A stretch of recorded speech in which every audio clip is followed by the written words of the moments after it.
नमस्कार दोस्तों। आज की हमारी कहानी अच्छी लगे तो प्लीज हमारा चैनल सब्सक्राइब करें। बेटा, ससुराल में सब ठीक है ना? दामाद जी का, तेरे सास ससुर का, सबका व्यवहार कैसा है? नवविवाहित बेटी रिया पहली बार मायके आई तो माँ साधना जी ने पूछा। हाँ माँ, सब ठीक है, बेटी बोली।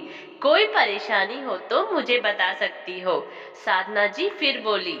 वो मम्मी, वहां पर ऑटोमेटिक गैस चूल्हा नहीं है, वही पुराने फैशन का चूल्हा है। मुझसे वहां खाना नहीं बनता। मम्मी जी से बोला था, वो बोली थी जल्दी दूसरा मंगा देंगी, पर तब तक परेशानी झेलनी होगी, रिया मुंह बनाते हुए बोली। साधना जी उस वक्त चुप रही, पर शाम को जब बेटी ससुराल वापस जाने लगी तो मेरी बेटी छोटी सी चीज के लिए परेशानी क्यों झेले?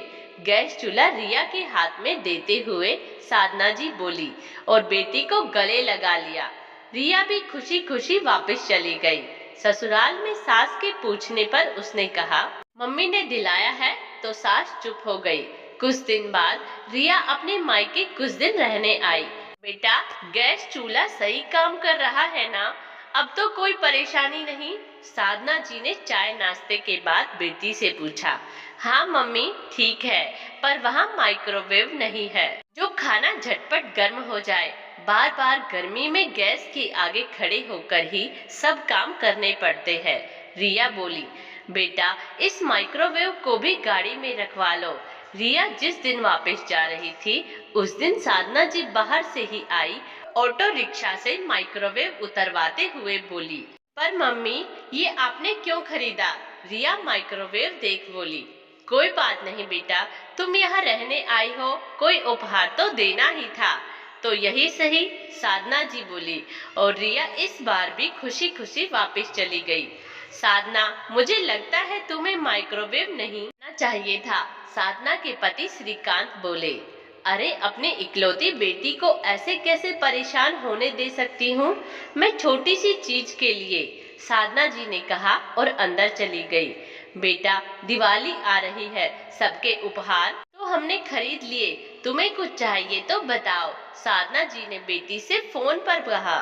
वो मम्मी, यहाँ फ्रिज छोटा है और पुराना भी, अगर हो सके तो। रिया ने अपनी बात अधूरी छोड़ दी।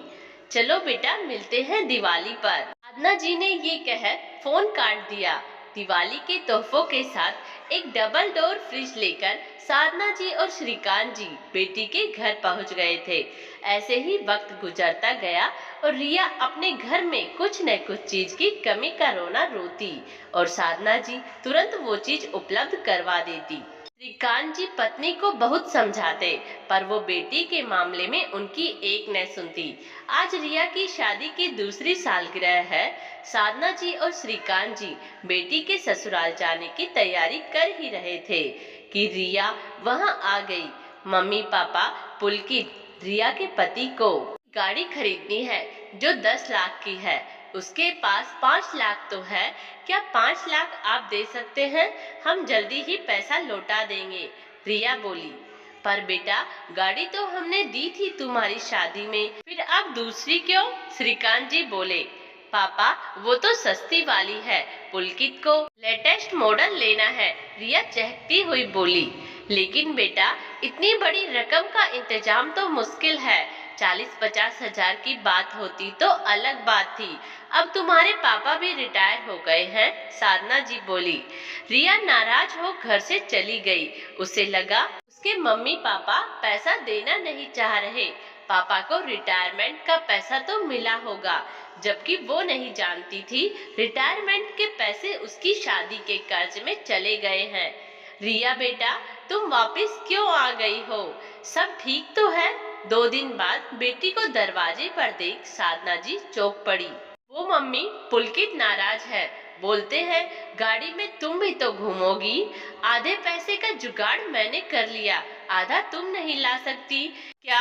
अपने माँ बाप से वैसे तो वो तुम्हारी सहूलियत को हर चीज देते थे, आज मैंने बोला तो नखरे दिखा रहे हैं। अपने घर जाओ और पैसे लेकर लौटना, रिया ने रोते हुए सारी बात बताई। बेटा, ये तो दामाद जी ने बहुत गलत किया, 10-20 हजार की चीज और 5 लाख रुपए में जमीन आसमान का अंतर है। साधना जी तनिक रोष में बोली। पर मम्मी, वो बाद में लौटा देंगे ना, आप प्लीज अभी दे दो पैसा। रिया बोली। बेटा, पैसा है कहाँ, सब तो तुम्हारी शादी के कर्ज चुकाने में खत्म हो गया।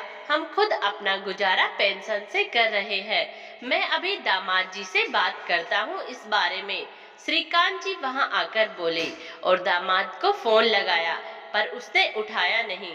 कई बार कोशिश करने पर भी फोन नहीं उठा। पापा, वो नाराज है, अगर पैसे नहीं मिले तो वो मुझे घर में नहीं घुसने देंगे। रिया रोते हुए बोली। साधना जी और श्रीकांत जी ने बेटी को दिलासा दिया और शाम को बेटी को लेकर उसके ससुराल पहुँचे, पर वहाँ ताला था। रिया की सास तो बेटे के पास गांव गई हुई थी और पुलकित ऑफिस के काम से दूसरे शहर गया। घर वापस आकर रिया अपने कमरे में जाकर रोने लगी, क्योंकि पुलकित ने उसे शहर से बाहर जाने का नहीं बताया था और अब वो फोन भी नहीं उठा रहा था। काफी दिन बीत गए, पर पुलकित ने उसे फोन नहीं किया।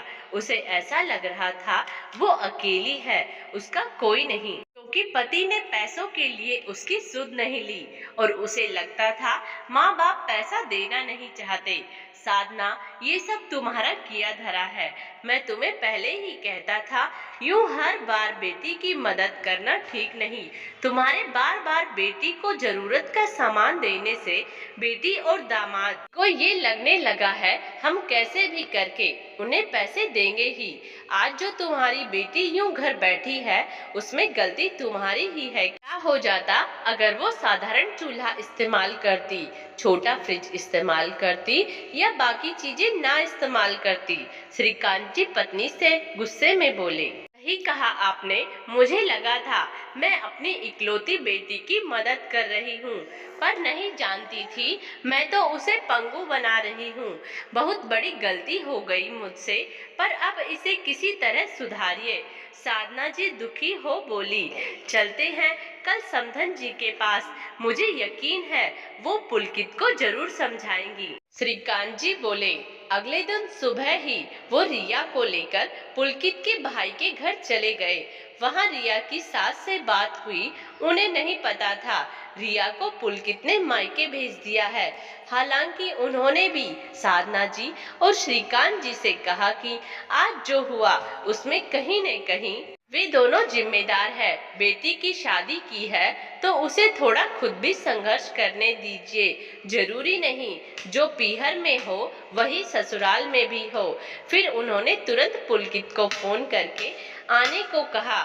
शाम तक पुलकित आया और माँ की डांट पड़ने पर उसे अपनी गलती का एहसास हुआ और वो रिया को साथ ले गया। साधना जी और श्रीकांत जी अपनी समधन का शुक्रिया अदा करते नहीं थक रहे थे। उनकी समझदारी ने बेटी का घर फिर से बसा दिया।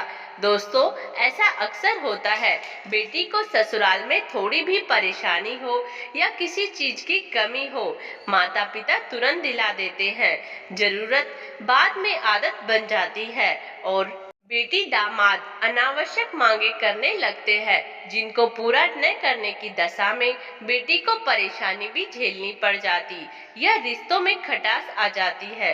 बेटी को उपहार देना गलत नहीं, पर हर बार उसकी छोटी छोटी जरूरतें पूरी करना बच्चों को पंगु बना देता है और उन्हें सहारे की आदत पड़ जाती है। आपने बेटी की शादी की है, अब उसका सुख दुख में साथ दीजिए, पर कुछ परेशानियों का सामना खुद भी करने दीजिए। दोस्तों, इस कहानी के बारे में आपकी क्या राय है? अपनी राय हमें कमेंट्स बॉक्स में जरूर दें, जिससे हमारा उत्साह बना रहे और हम आपके लिए नई नई कहानियां लेकर आते रहे।